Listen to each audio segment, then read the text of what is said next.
क्या आप जानते हैं बाहर के ममालिक में जब बंदा कोई नया स्टार्टअप बनाता है, कोई नया कारोबार शुरू करता है, नया चैनल शुरू करता है और इसके बारे में अपने फेसबुक या दीगर सोशल मीडिया प्लेटफॉर्म्स पर पोस्ट करता है तो उसके दोस्त और जानने वाले ना सिर्फ खुश होते हैं बल्कि खुशी से उसका स्टार्टअप इस्तेमाल करते हैं। बिला वजह भी उसके प्रोडक्ट्स और सर्विसेज ख़रीदते हैं और उसके चैनल की अपने चैनल्स और सोशल मीडिया पर प्रमोशन करते हैं और नतीजतन वो बंदा या बंदी जल्दी कामयाब हो जाता है। लेकिन यहाँ पाकिस्तान में कुछ अलग ही सिस्टम है। कोई स्टार्टअप बनाए तो उसका मजाक उड़ा कर उसके हौसले पस्त कर देते हैं। कारोबार में तरह तरह की रुकावटें डालते हैं। दोस्त के चैनल को चाह कर भी विज़िट नहीं करते।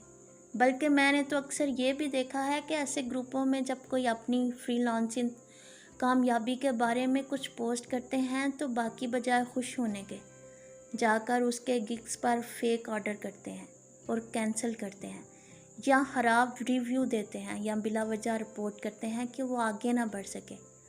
हम ऐसे क्यों हैं हम ऐसे? किसी और की कामयाबी में हमारा क्या नुकसान है?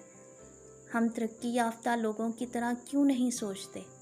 और ऐसे लोगों के बीच इन अजीम लोगों को और ज़्यादा हौसले, मेहनत और हिम्मत से काम कर लेना होगा जिन्होंने कुछ करने के लिए कदम उठाया है, कोई कारोबार, कोई चैनल, कोई स्टार्टअप बनाया है।